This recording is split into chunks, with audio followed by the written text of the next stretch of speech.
Oke, sebelumnya Assalamualaikum warahmatullahi wabarakatuh. Waalaikumsalam. Jadi, hari ini kami dari kelompok yang berjudulkan Ikhlas akan melakukan presentasi tentang prototipe kami dan juga beberapa materi dan juga usability testing. Sebelumnya perkenalkan, saya Safitri Mutiara Putri dan ada teman-teman saya yaitu Amelia Putri, Imam, terus ada Zabrina dan juga Nadifa Isma. Baiklah, selanjutnya akan disampaikan oleh teman saya yaitu Zabrina. Kepada Zabrina dipersilakan.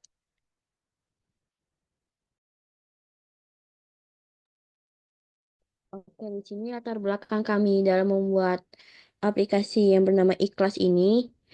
Saat ini pendidikan itu tidak hanya sekedar di dalam kelas, namun juga bisa melalui daring atau bisa melalui Zoom dan sebagainya.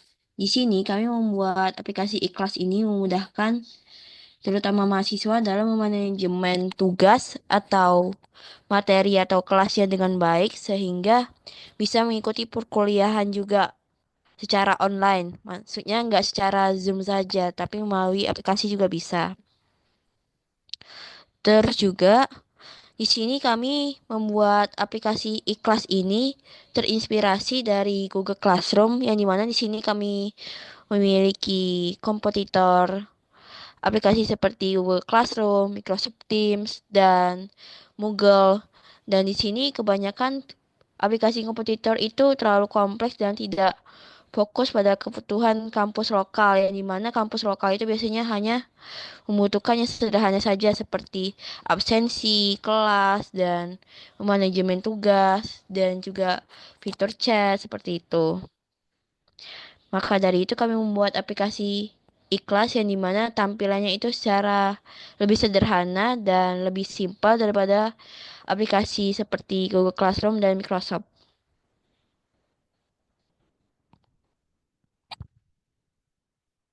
Oke, sekian. Oke, selanjutnya kita bakalan membahas tentang tujuannya nih. Jadi sekarang akan dijelaskan oleh Amel. Pada Amel dipersilakan. Nah, jadi tujuan dan hasil yang diharapkan dari website yang kami buat ini, eh, website ini menyediakan platform pembelajaran yang terintegrasi untuk mahasiswa. Kemudian juga untuk mempermudah mahasiswa mengakses jadwal, tugas, dan pengumuman lainnya. Nah, hasil yang diharapkan dari dibuatnya website ini, itu platformnya mudah digunakan, kemudian pengguna puas, mahasiswa jadi puas dalam mengikuti kegiatan belajar, kemudian meningkatkan keterlibatan belajar juga. Baiklah, saya kembalikan ke Safitri.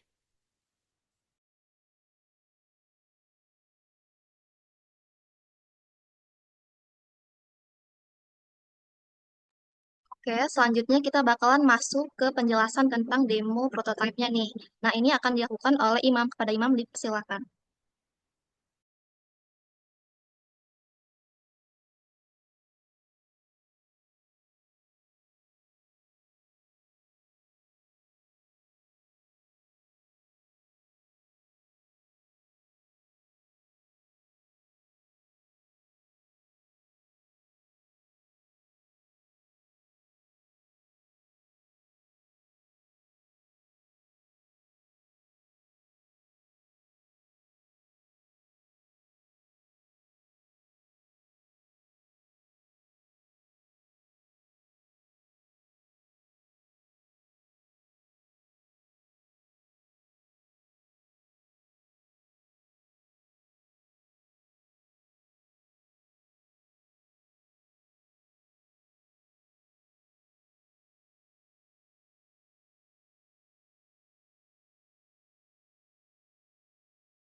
Cek, cek, cek. Oke, izin menjelaskan terkait prototipe dari aplikasi iKlas ini. Sebelumnya, di tampilan awal itu ada dua tombol, yaitu masuk dan daftar.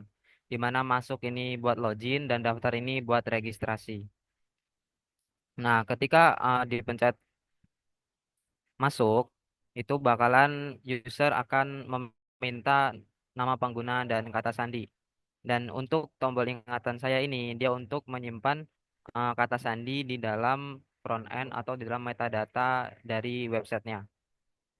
Ketika user sudah menginputkan nama pengguna dan kata sandi, user dapat masuk ke dalam beranda aplikasinya. Dan ketika user lupa kata sandi, maka dia akan didirect ke email yang sudah terdaftar, dan ketika sudah diinputkan maka akan ke email. Dan silakan cek email Anda dan kembali ke halaman masuk. Nanti platform akan mengirimkan username dan sandi ke email, dan kita bisa menginputkan ulang di dalam page masuk ini. Selanjutnya, ketika login berhasil, maka akan ada feedback dari platform bahwa login telah berhasil. Dan selanjutnya ini adalah halaman utama dari aplikasinya atau dari websitenya. Ini ada beberapa fitur, yaitu home, to-do list, dan setting. Nah, untuk home sendiri itu ada beberapa fitur, yaitu recent course, yaitu course yang baru saja dibuka, dan course overview ini adalah course untuk keseluruhan kursnya. Dan ini juga ada notifikasi terkait kurs-kurs yang notifikasi terupdate. Ini ada juga searching untuk searching kursnya. Selanjutnya di bagian to-do list ini adalah to-do list tugas-tugas yang ada di setiap kelasnya. Jadi ini contohnya ada user experience meet teams, ada user experience team tasks, dan user experience lainnya. Ini ada tugas dan detailnya di sini. Selanjutnya ini ada menu setting, di mana setting sendiri bisa merubah uh, profile, baik itu apa namanya, uh, profile akun, atau yang email-emailnya, atau semua yang bisa implementasi di website ini. Contohnya di sini ada bagian profile kita manage. Nah, ini kita bisa membuat password baru di sini, dan ketika kita kelupaan untuk password yang lama, kita bisa setting ulang untuk password baru. Selanjutnya di menu home ini kita bisa dapat masuk ke dalam kelas-kelasnya.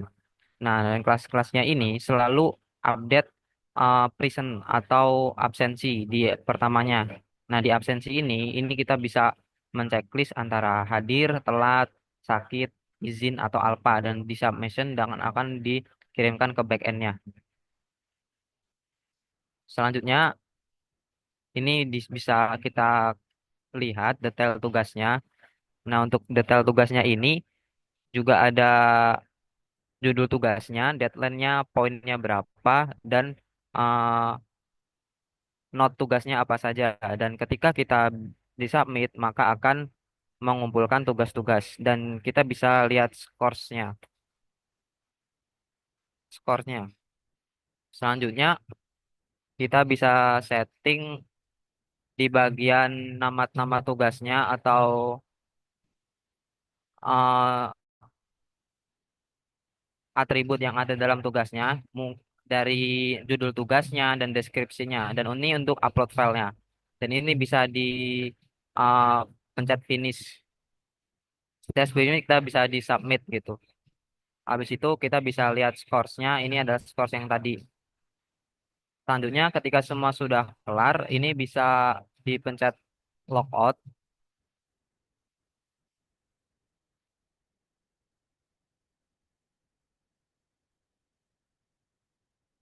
Kita bisa mencet logout di sini.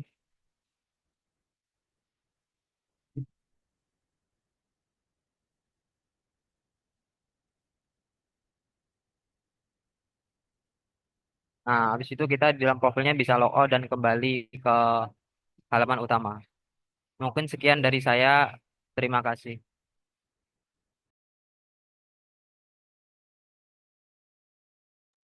Oke, selanjutnya kita bakalan bahas tentang fitur-fitur apa aja sih yang ada di platform iKlas ini. Nah, ini akan disampaikan oleh Isma. Isma, dipersilakan. Oke, nah jadi di sini ada beberapa fitur yang ada di website Ikhlas yang sudah kita buat. Yang pertama yaitu fitur login, yang mana fungsinya adalah untuk melakukan login ke dalam akun website ya Ikhlas yang kita miliki. Nah, untuk login itu kan sudah dijelaskan sama Imam tadi bahwa kita harus memasukkan username dan juga password. Lanjut fitur yang kedua yaitu fitur beranda, yang mana di fitur beranda itu terdapat fitur mata kuliah yang barusan mata kuliah yang barusan kita buka dan juga keseluruhan mata kuliah yang kita ambil. Selain itu di menu beranda juga terdapat notifikasi dari tiap-tiap tugas yang ada di sini. Lanjut, di sini juga ada fitur to-do list. Nah, fitur to-do list ini menampilkan semua tugas-tugas kita seperti tugas UTS, tugas kelompok, dan lain-lain. Terus di website Ikhlas juga itu terdapat fitur settings. Nah, settings ini banyak banget itunya, settingannya. Terus habis itu lanjut ke fitur kelas. Nah, di fitur kelas ini di sini terdapat absensi, terus fitur judul kelas ini untuk setiap materi dan juga tugas-tugasnya. Di sini juga aku membuat fitur detail kelas, terus fitur tambah tugas dan pengumpulan tugasnya.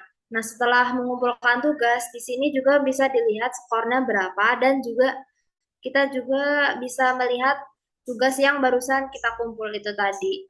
Nah, selain dari fitur itu semua, terdapat fitur logout yang fungsinya adalah untuk keluar dari akun Ikhlas yang kita punya. Nah, kalau misalnya udah berhasil logout, nanti kita harus login ulang. Seperti itu.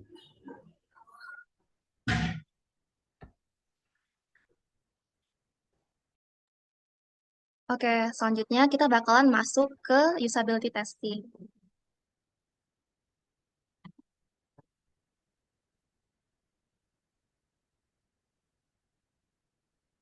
Oke, jadi kita bisa lihat di sini untuk metode usability testing, kita tuh menggunakan metode UMUX.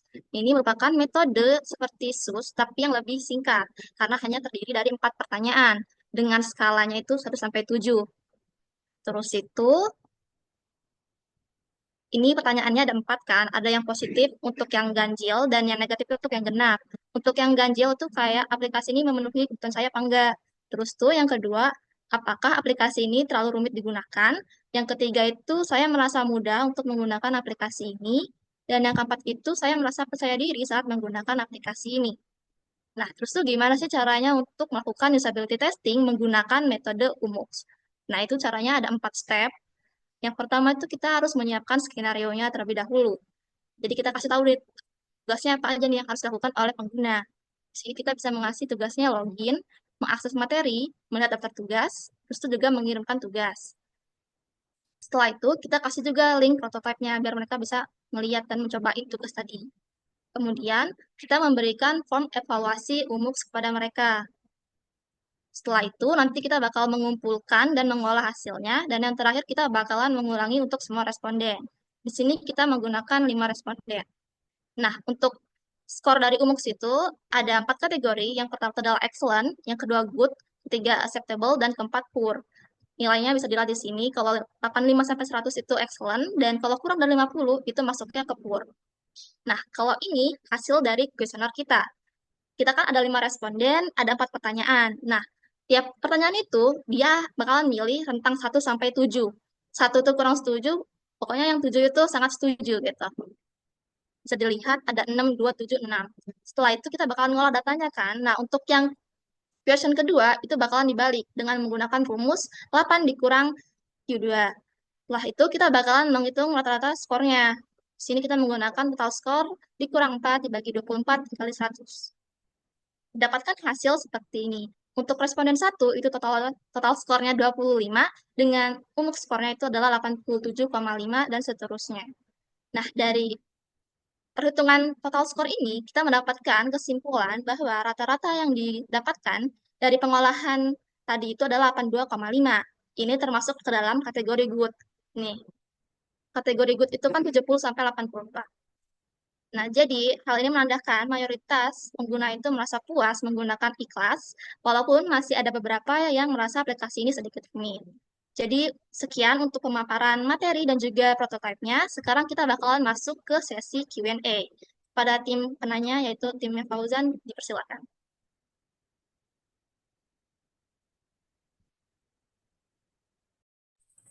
Oke, jadi perkenalkan dulu ya, izin masuk kami dari tim penilai dari kelompok 13 yang beranggotakan saya dan teman saya Ahmad Fauzan dan teman saya Kevin.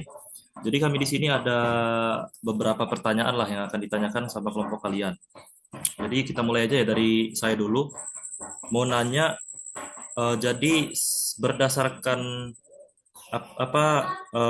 kinerja yang sudah kalian buat di situ, ada nggak sih kelebihan atau kekurangan yang berdasarkan prinsip desain UI dan UX? Itu dulu yang pertama.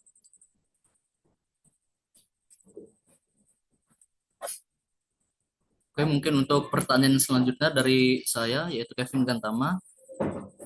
Izin bertanya, yaitu bagaimana tampilan antarmuka aplikasi ikhlas memengaruhi persepsi Anda terhadap kredibilitas dan juga profesionalisme institusi pendidikan yang menggunakannya? Oke, jadi mungkin dua pertanyaan itu dulu ya yang bakal kami tanyain ke kelompok kalian ya.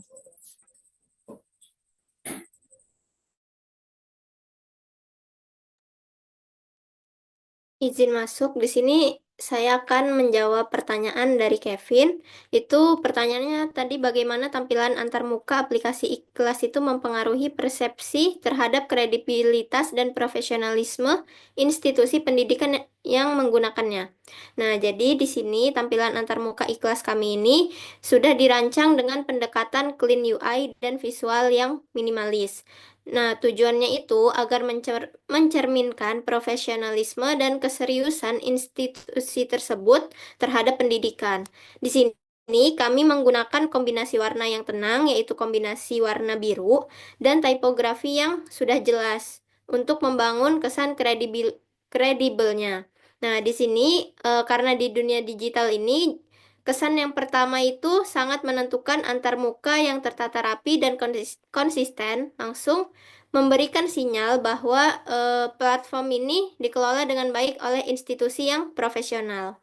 Jadi tentunya kami juga mempertimbangkan prinsip trust design untuk memastikan user itu merasa aman dan nyaman saat membuka aplikasi tersebut. Terima kasih.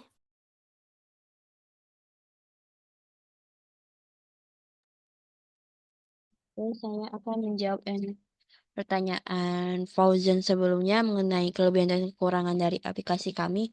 Kelebihan dari aplikasi kami itu kami menerapkan prinsip seperti aesthetic usability yang dimana di sini kami mengusung kayak visual yang bersih dan fokus untuk keterbacaan sehingga nyaman dilihat dan nyaman dibaca juga. Terus juga untuk pemilihan warna sendiri kami memilih warna yang bersifat kalem, biru kalem, yang dimana teksnya itu dominan warna biru tua, agar teksnya itu bisa dilihat dengan jelas, serta untuk icon-iconnya sendiri, kami milih line line icon yang simple dan mudah dipahami oleh user itu sendiri. Terus juga terdapat visual visual di gambar kelas itu untuk memudahkan membedakan kelas antar satu sama lain. Terus juga untuk kekurangannya itu sendiri, kami itu kurang di bagian fiturnya yang kurang kompleks karena kami sendiri itu konsepnya itu simple dan fokus tujuan utamanya itu untuk kelas, manajemen kelas, tugas, dan jadwal. Terus juga kami kurang meningkatkan touch target pada kenyamanan di website kami. Oke, sekian. Oke, jadi begitu jawaban dari kelompok kami. Apakah sudah cukup atau bagaimana? Oke, kalau untuk dari pertanyaan dua tadi sih, kami rasa sudah cukup menjawab dari pertanyaan kami tadi. Kemudian kami juga ada beberapa saran yang nanti akan kami input di rubrik Penilaian. penilaian nanti akan kami input di situ untuk saran ke kelompok kalian. Jadi mungkin itu aja sih pertanyaan dari kami udah cukup. Oke, terima kasih ya. Baiklah, kalau begitu cukup sekian untuk presentasi pada malam ini. Kami ucapkan terima kasih. Wassalamualaikum warahmatullahi wabarakatuh. Waalaikumsalam warahmatullahi wabarakatuh.